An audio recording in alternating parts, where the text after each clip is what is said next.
There is a particular kind of wakefulness that visits many of us in the depth of night, usually around 3 or 4 in the morning, when the world is silent and dark and you find yourself suddenly, inexplicably awake. And with this waking comes a peculiar quality of thought, anxious, repetitive, often catastrophic in nature.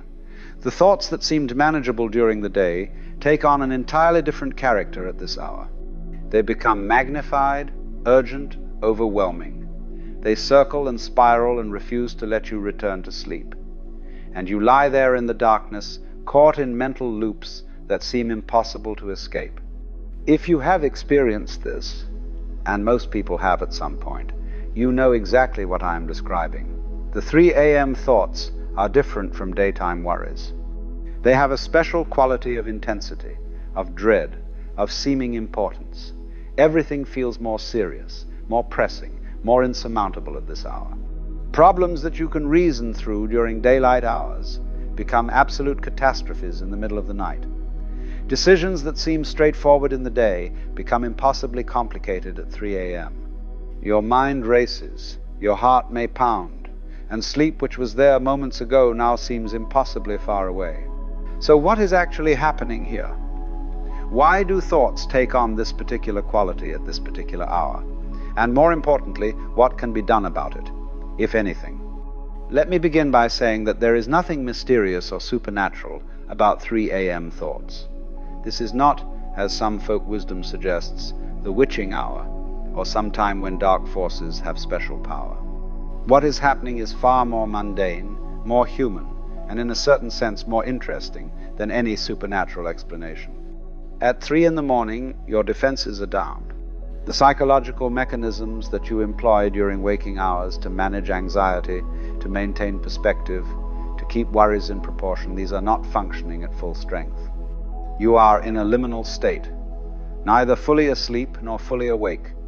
Your conscious mind is not operating with its usual clarity and control. And into this vulnerable space, thoughts arise with unusual force and very little of the filtering or moderating influence that normally keeps them in check. Moreover, at this hour you are alone with your thoughts in a way you rarely are during the day. During waking hours there are distractions, activities, other people, things to do, places to be. Your attention is drawn outward to the world around you. But at 3 a.m., in the darkness and silence, there is nothing but you and your mind, no distractions, no escape. Just you, alone with whatever thoughts are arising. And this creates an intensity, a pressure, that is quite different from the usual flow of mental activity. There is also the matter of cortisol. Your body's cortisol levels naturally rise in the early morning hours as part of preparing you to wake. But if this rise happens too early, or if your stress levels are already elevated, it can jolt you into wakefulness with a spike of anxiety. Your body is in a state of arousal, of alertness, but there is no actual threat, nothing that requires this arousal. And so the mind, searching for an explanation for this physiological state, latches onto worries, problems, concerns. It creates a story to match the body's state of anxiety. But beyond these physiological and psychological factors, there is something deeper happening, something that reveals a fundamental truth about the nature of thought and its relationship to reality. And understanding this can change entirely how you relate to these 3 a.m. thoughts. Here is what you must understand. The thoughts that torment you at 3 a.m. are not telling you the truth about your life. They are not giving you accurate information about your situation. They are not revealing problems that you must immediately solve. They are just thoughts, just mental events arising in consciousness. And they have no more inherent truth or importance than any other thought you have ever had. But we believe them. We take them seriously. We treat them as though they are presenting us with real problems that require immediate attention. And this is the trap. Because the more attention you give these thoughts, the more seriously you take them, the stronger they become, the more compelling they seem, the more they multiply and spiral and keep you trapped in the loop. The thought arises, what if I fail at this task? And instead of recognizing this as just a thought, just a fear fantasy arising in the mind, You take it as a real possibility that must be analyzed and prepared for. So you begin thinking about all the ways you might fail, and then you think about the consequences of failure, and then you think about how to prevent failure. And before long, you are fully caught in an elaborate mental drama, played out entirely in imagination, about something that has not happened and may never happen. Or the thought arises, I made a mistake yesterday. People must think badly of me. And instead of seeing this as just anxious thinking, you take it as fact. So you replay the event in your mind, analyzing every detail, imagining what others might be thinking, constructing elaborate scenarios about how your reputation has been damaged. And the thought grows and multiplies, and you are trapped in a narrative of shame and regret about something that is already past and cannot be changed. Or the thought arises, something is wrong with my health. And instead of recognizing this as anxiety manifesting as physical concern, you begin cataloging symptoms, imagining worst-case scenarios, planning for catastrophic outcomes. And the thought feeds on itself, creating more anxiety, which creates more physical sensations, which creates more thoughts, in an escalating spiral. These are the patterns of 3 a.m. thinking, and they all have something in common. They take a thought which is just a mental event, just a pattern of neural firing, just something arising in consciousness, and they treat it as though it were reality itself. They confuse the map for the territory, the thought for the thing thought about. Now, during the day, you have mechanisms for reality testing, for putting thoughts in perspective, for distinguishing between realistic concerns and anxious fantasizing. But at 3 a.m., these mechanisms are weakened. The thoughts seem more real, more urgent, more important, and without the usual safeguards, you can get completely lost in them. So what is to be done? If you find yourself awake at 3 a.m., caught in loops of anxious thinking, what approach might actually help? The first thing, and this is crucial, is to recognize what is happening, to name it, to say to yourself, these are 3 a.m. thoughts. This is that particular quality of anxious thinking that happens at this hour. These thoughts are not giving me accurate information about my life. They are just a predictable phenomenon that occurs when I am in this vulnerable in-between state. Just this recognition can help. It creates a little bit of distance, a little bit of perspective. You are no longer completely identified with the thoughts. You are recognizing them as a phenomenon, as something happening to you rather than something you are. The second thing is to resist the temptation to engage with the content of the thoughts. Do not try to solve the problems they are presenting. Do not try to reason through them. Do not try to figure them out. Because here is the truth. You cannot solve these problems at 3 a.m. The solutions you come up with at this hour will not be reliable. Your judgment is impaired. Your perspective is distorted. Any conclusions you reach, any decisions you make, any insights you think you are having, they are all suspect. Tell yourself, I will think about this tomorrow during daylight hours when my mind is functioning properly. Right now, I am not going to engage with this. And then, as much as possible, let the thoughts be there, without giving them your attention, without following them, without believing them. This is easier said than done, of course. The thoughts are compelling. They seem important, they demand attention, but you can practice a kind of gentle disengagement. You can notice the thought arising and, instead of following it, simply acknowledge it. There is an anxious thought. There is a worried thought. There is a catastrophic thought. And then gently, without force, bring your attention to something else. What should you bring your attention to? The most accessible thing is always your breath, your body. The simple physical sensations of lying in bed. Feel the weight of your body on the mattress. Notice the sensation of breathing. Notice the temperature of the air. Notice any sounds. These are present moment sensations, and they have the quality of pulling you out of the stream of thought and into simple awareness of what is actually here. The thoughts will continue to arise. They will pull at your attention. They will try to draw you back into their drama. This is natural. This is what thoughts do. But each time you notice you have been pulled back into thought, you can gently, patiently Bring your attention back to breath, to body, to present moment sensation. You are not trying to make the thoughts go away. You are not fighting with them. You are not trying to force yourself back to sleep. You are simply practicing not believing them, not engaging with them, not taking them as seriously as they demand to be taken. And here is something important. It is entirely possible that you will not fall back asleep. You may lie awake for an hour or two, and this is okay. This is not a catastrophe. You will be tired tomorrow, yes, but you will survive. One night of poor sleep will not destroy you. And the more you can accept this, the more you can let go of the anxiety about not sleeping, the more likely sleep actually becomes. Because very often, what keeps you awake at 3 a.m. is not primarily the original thoughts that woke you. It is the secondary anxiety about being awake, about not sleeping, about how terrible tomorrow will be if you do not get back to sleep. This anxiety about anxiety, this worry about worry, this is what really keeps you trapped. But if you can accept being awake, if you can say to yourself, all right, I am awake. This is uncomfortable but not dangerous. I will rest here as well as I can, and if I sleep, I sleep, and if I do not, I do not. This acceptance itself often releases enough tension that sleep becomes possible again. Now, let me tell you something deeper about what these 3 a.m. thoughts are revealing. They are showing you how much of your suffering exists purely in thought, purely in imagination, purely in the stories your mind tells about past and future.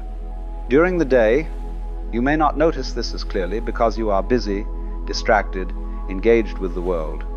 But at 3 a.m., when all external distractions fall away, you see with painful clarity how much mental suffering you create for yourself.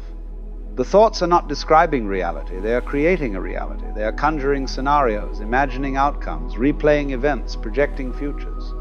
And all of this is happening only in thought. None of it is actually happening. You are lying in a bed, in a room, breathing. That is what is actually happening. Everything else is imagination. And this is true not just at 3 a.m. This is true throughout your life. So much of your suffering, so much of your anxiety, so much of your stress, it exists only in thought. It is not responding to what is actually here.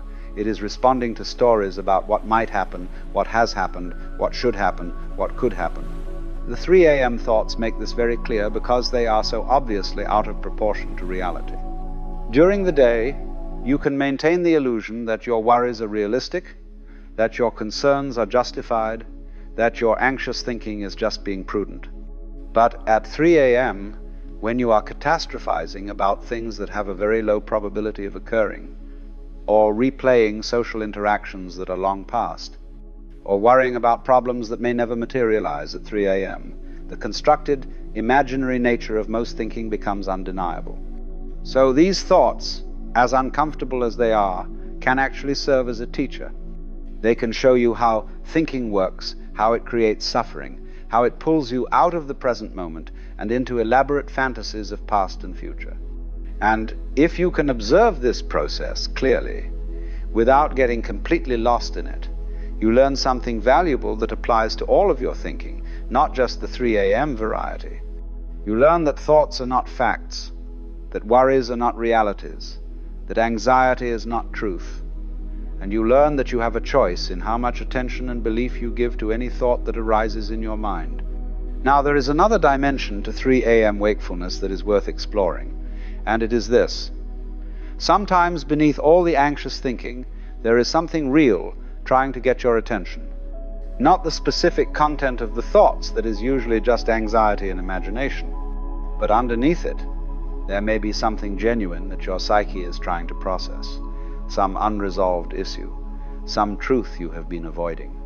The conscious mind, with all its distractions and defenses and busyness, is very good at pushing things aside, at not dealing with what is difficult or uncomfortable. But at 3 a.m., those defenses are down, and sometimes what emerges is not just anxiety, but genuine intuition, genuine knowing, genuine truth that you have not wanted to face. Perhaps you are in a situation that is not right for you, and you have been avoiding this knowledge. Perhaps you are making choices that do not align with your deeper values, and you have been rationalizing this away. Perhaps there is grief you have not allowed yourself to feel, or anger you have not allowed yourself to acknowledge, or truth about yourself or your life that you have been hiding from. And at 3 a.m., in the vulnerable darkness, these things can surface. Not in a clear, articulate way, but as a kind of existential discomfort, a sense that something is not right, a feeling of dread or anxiety that is pointing towards something real. So while you should not take the specific content of 3 a.m. thoughts too seriously, while you should not try to make major decisions or solve problems at this hour, it is worth asking yourself, is there something beneath all this anxious thinking? Is there some real issue that I have been avoiding? Is there some truth I need to face? And if there is, make a note of it literally, write it down, and commit to giving it proper attention during daylight hours, when you have your full faculties available. Tell yourself, there may be something real here that I need to attend to. I will look at this tomorrow, properly, with clarity. But right now, at this hour, I am not going to try to figure it out. This gives the psyche permission to let go. You are acknowledging that there may be something important, but you are also setting a boundary about when and how you will address it. And often, this is enough to allow the thoughts to subside and sleep to return. Let me also say something about what to do before 3 a.m. during the day, to make these nighttime awakenings less likely or less severe, because the thoughts that torment you at night are not appearing out of nowhere. They are connected to how you live during the day, to how you relate to your thoughts and emotions and concerns during waking hours.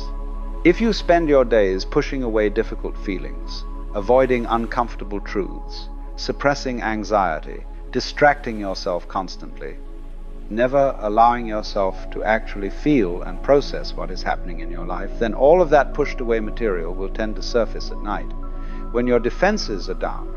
So the work of dealing with 3 a.m. thoughts is not just about what you do at 3 a.m., it is about how you live during the day. Are you allowing yourself to feel your feelings? Are you addressing problems as they arise rather than avoiding them? Are you being honest with yourself about your life? Are you taking time to process, to reflect, to be with yourself without constant distraction? If you can deal with things as they come up during the day, in small, manageable doses, then there is less psychological material that needs to erupt at night. The pressure is released gradually rather than building up and exploding in the vulnerable hours. Also, if you can establish a regular practice of simply being with yourself, of sitting quietly, of allowing thoughts and feelings to arise without immediately distracting from them or pushing them away, if you can do this during the day, then you develop a capacity to be with uncomfortable mental states. And this capacity will serve you at 3 a.m. when the anxious thoughts arise. Meditation, in this sense, is practice for 3 a.m. It is practice for being with the mind when it is uncomfortable, when it is anxious, when it is spinning. It is practice for observing thoughts without getting lost in them, for maintaining awareness even when the mental content is disturbing. And if you have this practice established during the day, you have a skill you can call upon at night. Now, there are also practical measures that can help. If you wake at 3 a.m. and cannot return to sleep after 20 minutes or so, get up. Do not lie in bed, fighting with your thoughts. Get up, go to another room, do something quiet and non-stimulating. Read something calming. Write in a journal. Sit quietly. And when you feel genuinely tired again, return to bed. This prevents your bed from becoming associated with anxious wakefulness. If you consistently lie in bed for hours fighting with thoughts, your brain begins to associate the bed not with sleep, but with anxiety. Getting up breaks this association. Also, be mindful of what you are exposing yourself to before sleep. If you spend your evenings scrolling through disturbing news, engaging in stressful work, having difficult conversations, consuming stimulating content, you are setting yourself up for poor sleep and anxious thoughts. The hour or two before bed should be a transition time, a winding down, a gentle moving toward rest. This is not complicated, but it is often neglected. We treat our minds as though they are machines that should be able to switch instantly from high activation to sleep.